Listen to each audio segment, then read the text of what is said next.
My fellow Americans, 4 years ago, we launched a great national effort to rebuild our country, to renew its spirit, and to restore the allegiance of this government to its citizens.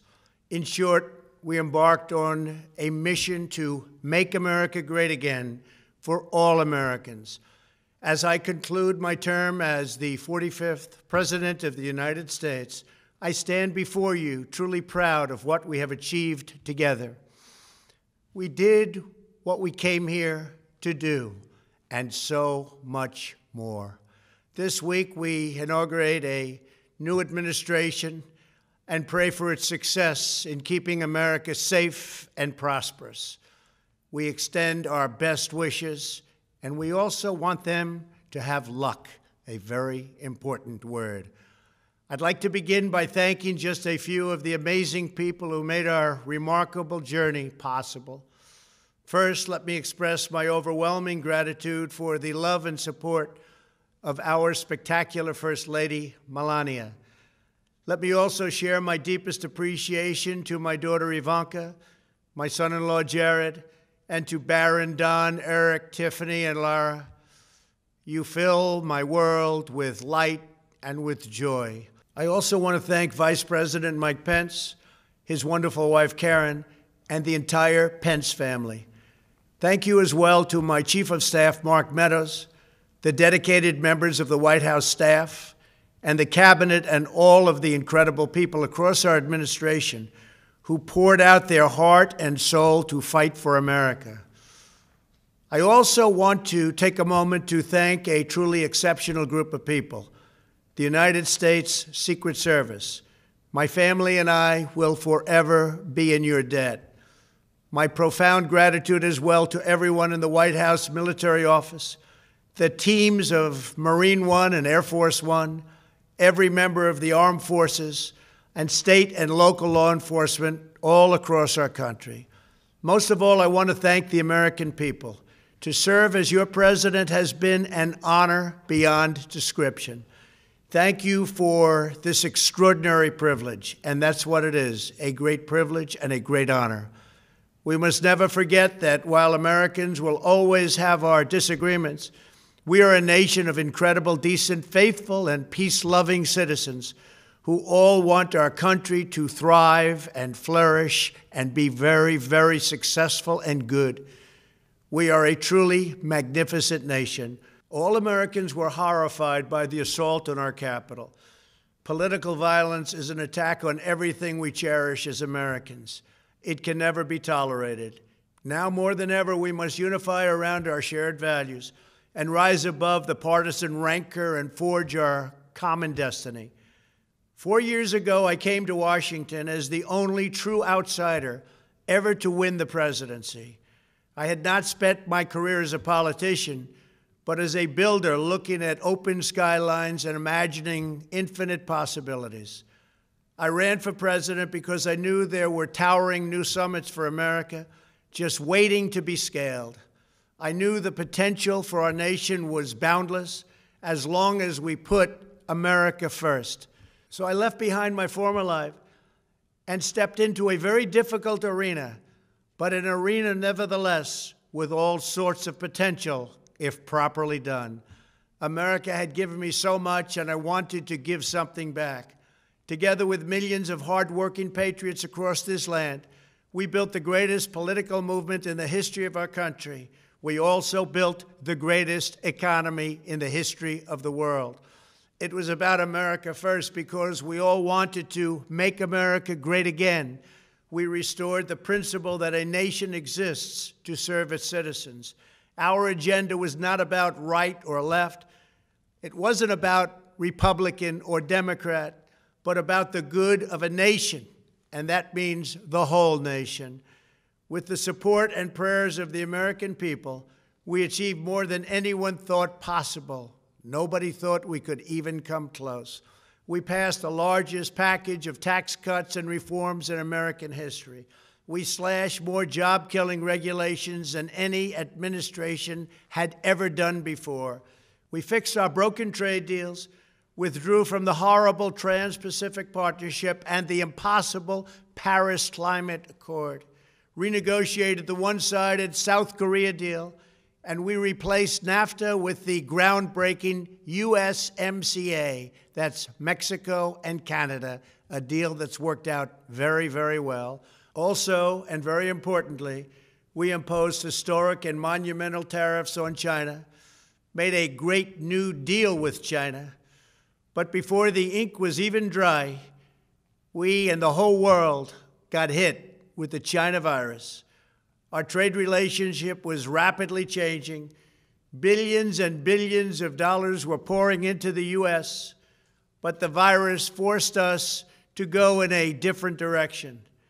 The whole world suffered, but America outperformed other countries economically because of our incredible economy and the economy that we built.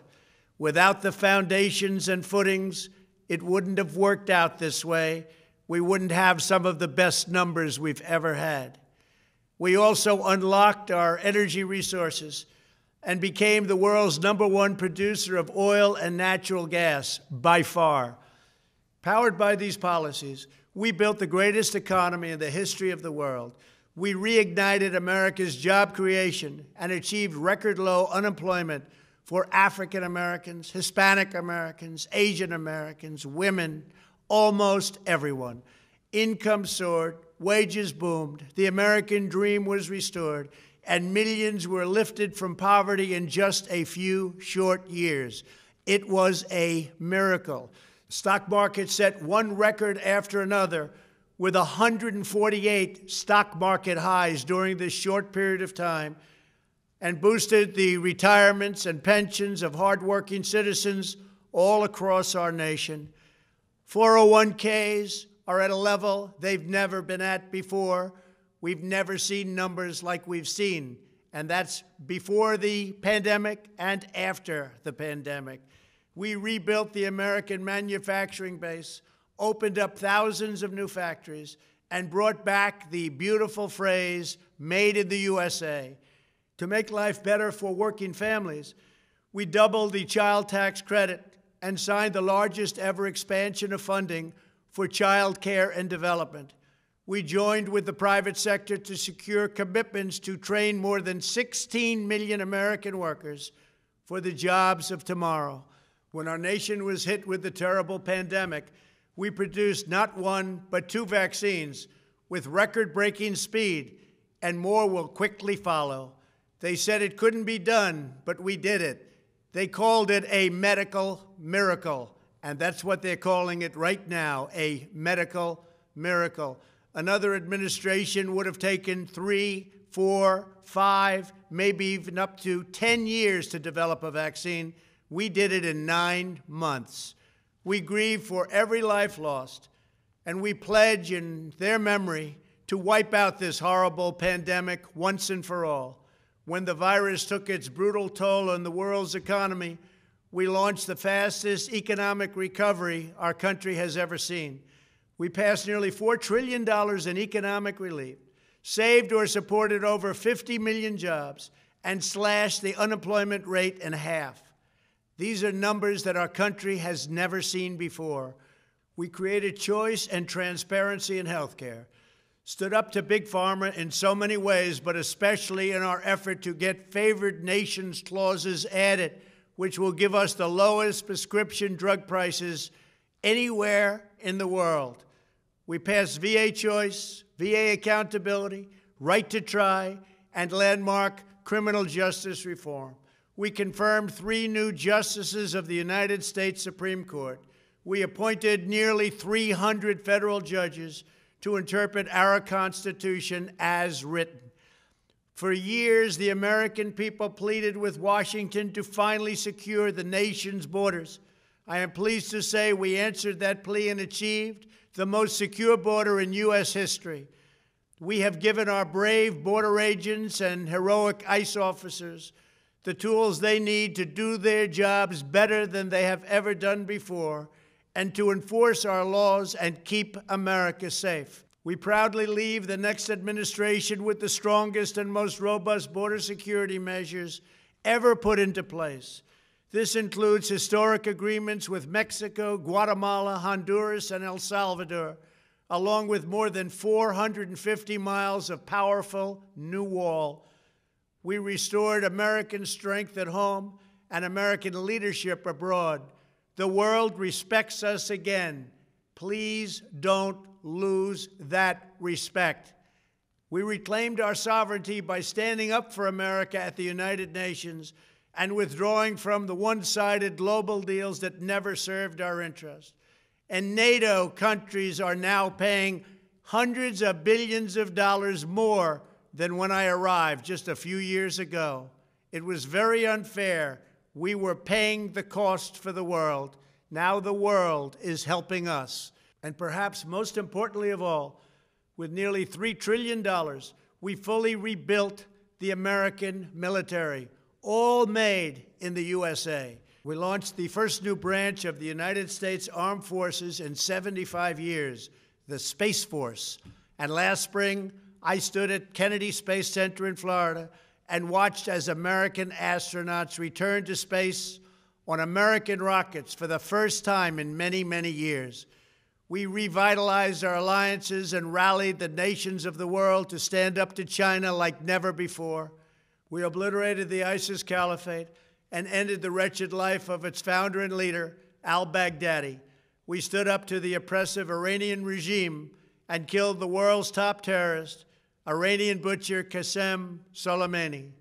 We recognized Jerusalem as the capital of Israel and recognized Israeli sovereignty over the Golan Heights. As a result of our bold diplomacy and principled realism, we achieved a series of historic peace deals in the Middle East. Nobody believed it could happen. The Abraham Accords opened the doors to a future of peace and harmony, not violence and bloodshed. It is the dawn of a new Middle East, and we are bringing our soldiers home. I am especially proud to be the first president in decades who has started no new wars. Above all, we have reasserted the sacred idea that in America, the government answers to the people. Our guiding light, our North Star, our unwavering conviction has been that we are here to serve the noble, everyday citizens of America. Our allegiance is not to the special interests, corporations, or global entities. It's to our children, our citizens, and to our nation itself. As president, my top priority, my constant concern, has always been the best interests of American workers and American families. I did not seek the easiest course. By far, it was actually the most difficult. I did not seek the path that would get the least criticism. I took on the tough battles, the hardest fights, the most difficult choices, because that's what you elected me to do. Your needs were my first and last unyielding focus. This, I hope, will be our greatest legacy. Together, we put the American people back in charge of our country. We restored self-government. We restored the idea that in America, no one is forgotten because everyone matters and everyone has a voice. We fought for the principle that every citizen is entitled to equal dignity, equal treatment, and equal rights because we are all made equal by God. Everyone is entitled to be treated with respect, to have their voice heard, and to have their government listen. You are loyal to your country, and my administration was always loyal to you. We worked to build a country in which every citizen could find a great job and support their wonderful families. We fought for the communities where every American could be safe and schools where every child could learn. We promoted a culture where our laws would be upheld, our heroes honored, our history preserved, and law-abiding citizens are never taken for granted.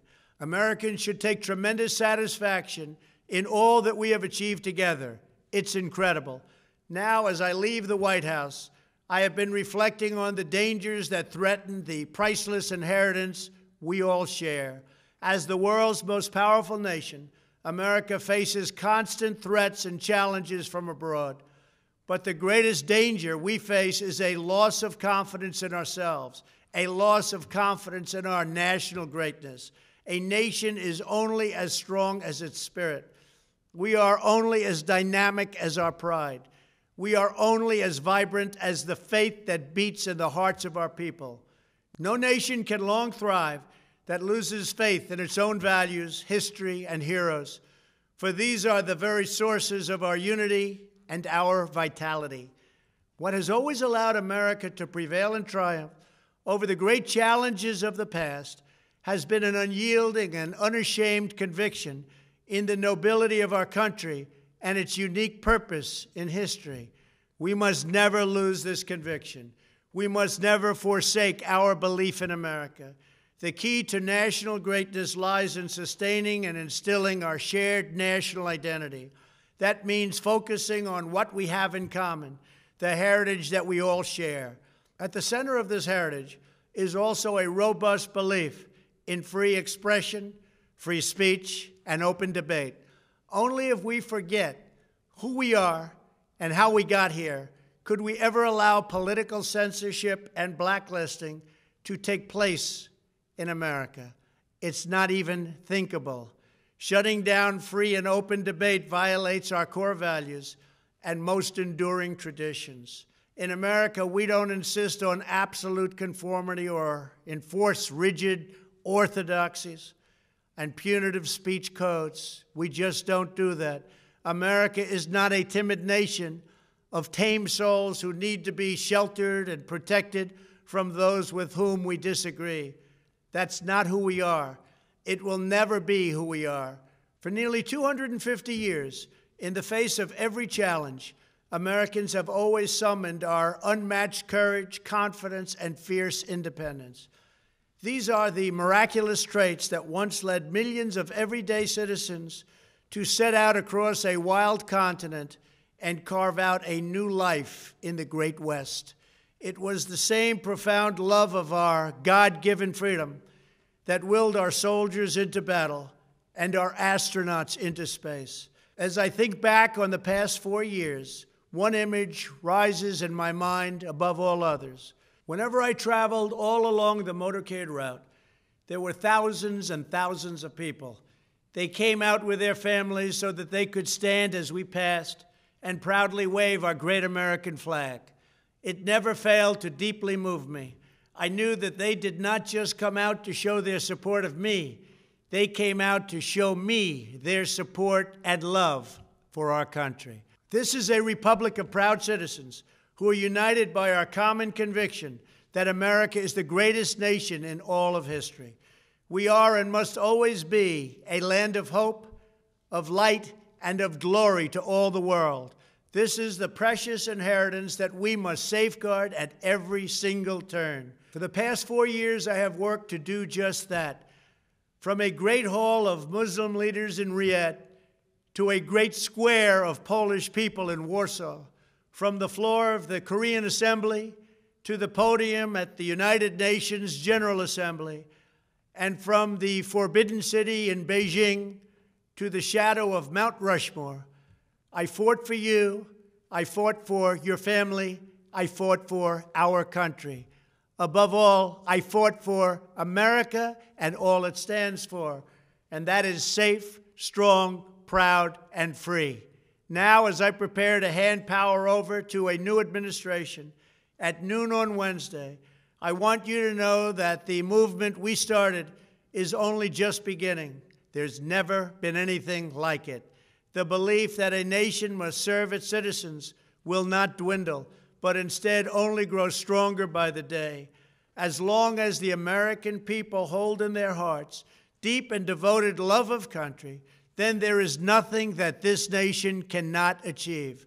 Our communities will flourish, our people will be prosperous, our traditions will be cherished, our faith will be strong, and our future will be brighter than ever before. I go from this majestic place with a loyal and joyful heart, an optimistic spirit, and a supreme confidence that for our country and for our children, the best is yet to come. Thank you and farewell. God bless you. God bless the United States of America.